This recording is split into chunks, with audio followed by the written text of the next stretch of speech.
uma coisa não tem como negar. Aquele final de Moana 2 foi um dos mais bombásticos de toda a Disney.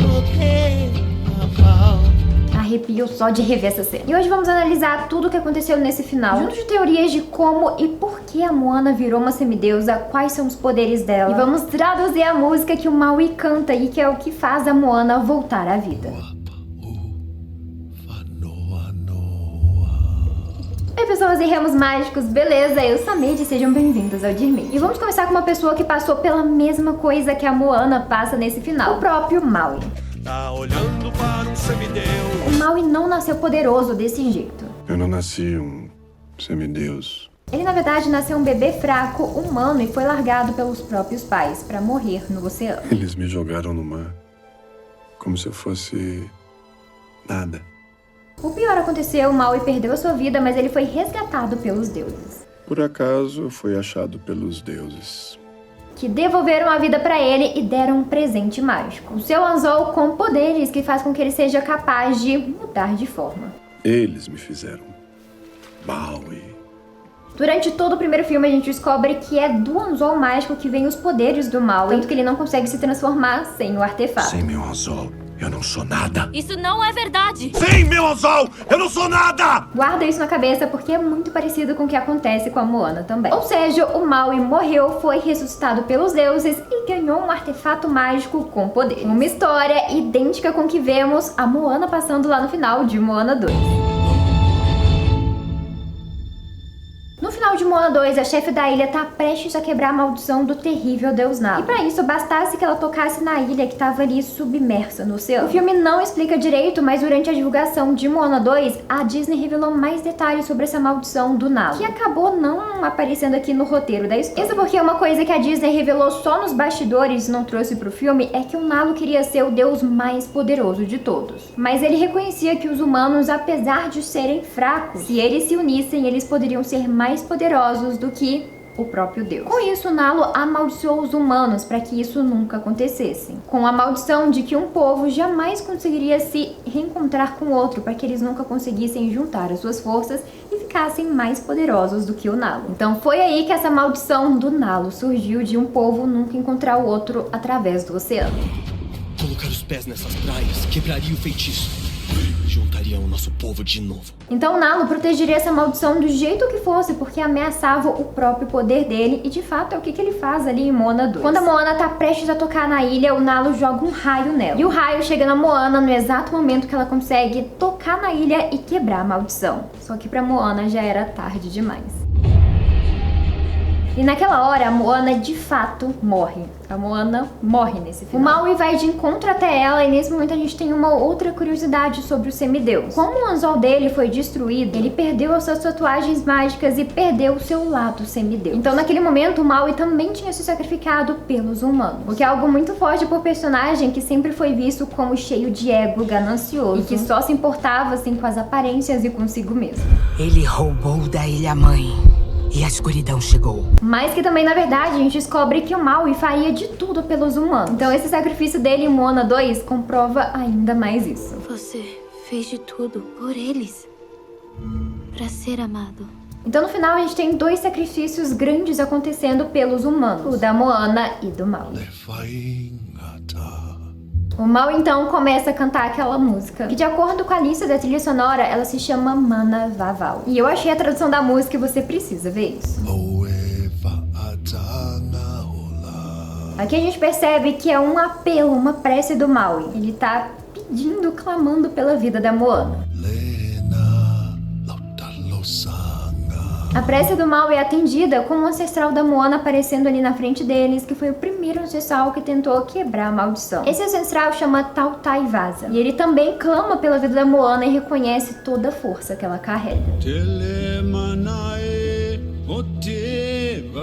Com isso, vários outros ancestrais da Moana também aparecem cantando e clamando pela vida dela. O mais incrível de tudo é que eles formam ao redor da Moana o símbolo do coração de Te Fiti. Olha só isso. Guarda isso na cabeça, que vai ser uma das maiores pistas aqui de como que a Moana virou uma semideusa.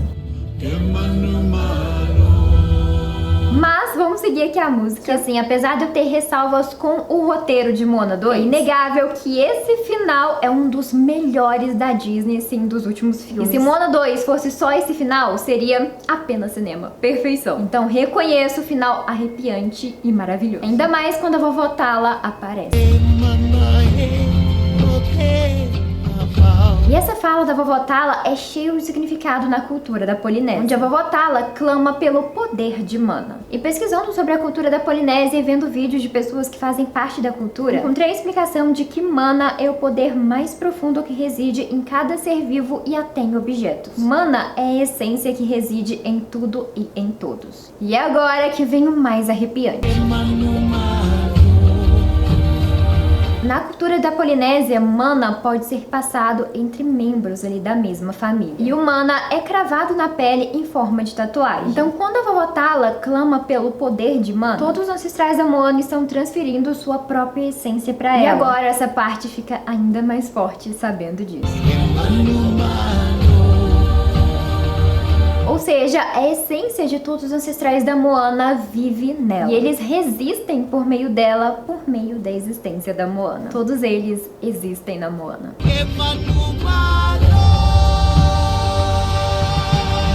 E não apenas isso, o fato dos ancestrais estarem na forma do coração de Te Fiti, pra mim também é outro ponto muito principal. Como a gente sabe, a Te Fiti é a deusa da vida. Inclusive foi por isso que o Maui roubou o coração dela lá no primeiro filme. O poder de criar a vida.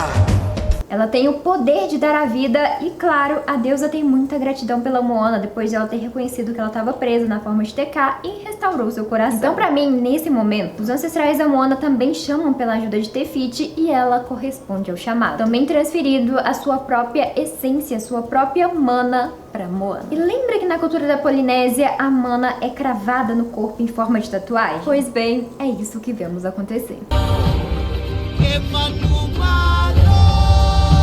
E o mais curioso de tudo é que o primeiro símbolo que a gente vê surgir ali no braço da Moana é o símbolo da Ilha da Maldição do Nalo, o que simboliza o motivo pelo qual ela teve a sua transformação, com esse símbolo irradiando todo o restante da tatuagem. A vida então retorna pra Moana e ela agora é oficialmente uma semideusa, pelo mana de seus ancestrais e pelo mana fornecido pela própria deusa da vida, a Te Fiti. Assim como Maui se tornou um semideus por ter sido resgatado pelos deuses, o mesmo aconteceu aqui com a Moana. Ela foi acolhida pela deusa Te Fiti e teve a sua vida de volta graças a ela e seus ancestrais.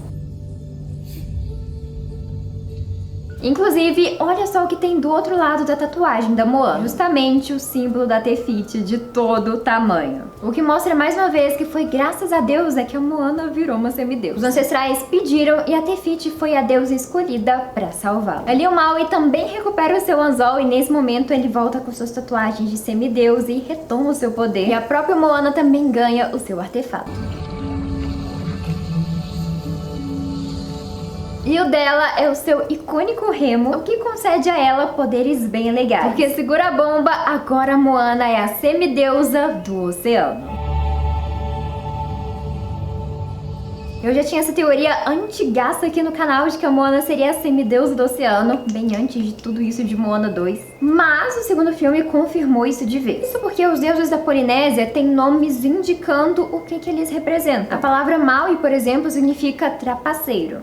Um trapaceiro. Combina muito com o próprio semideus e seu poder de mudar de forma. E a palavra Moana significa simplesmente oceano. O oceano te escolheu. Desde novinha, a Moana tinha essa conexão com o mar, que entregou para ela pessoalmente o coração de Te Fiti e escolhendo ela para essa missão. Ou seja, essa conexão com o oceano vem muito antes dela já ter o artefato. E de fato, os poderes da Moana são totalmente ligados a isso, já que ela consegue controlar a água. É graças a esse poder que ela consegue, assim, controlar a água e puxar de volta a Ilha do Nalo.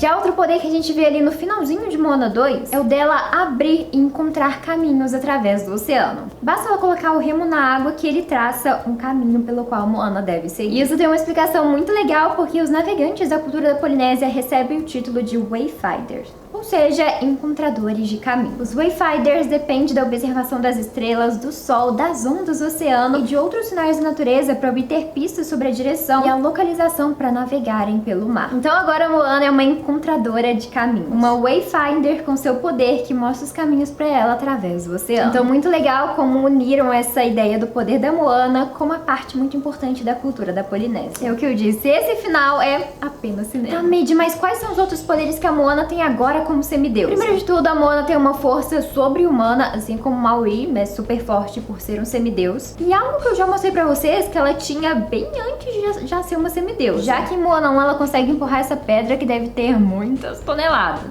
Então eu já tinha assim uma pulguinha atrás da orelha de que a Moana já não era totalmente humana. Outra habilidade que podemos esperar dela é que ela seja imortal, assim como o próprio Maui, que já vive aí há centenas e centenas de anos. Dei a eles ilhas, fogo, cocos. O que faz a gente pensar numa coisa muito triste. A Moana vai ver todas as pessoas que ela ama, seus pais, parentes e a irmãzinha envelhecerem e partirem. Então tem grandes chances de futuramente a Moana abrir mão desse lado semideusa dela, porque tudo isso seria muito doloroso. Eu acho que um dia a Moana gostaria de envelhecer sim. E bom, além de tudo isso, vou usar aqui as palavras de Moana contra ela mesma. Porque o oceano viu alguém que merecia ser salvo.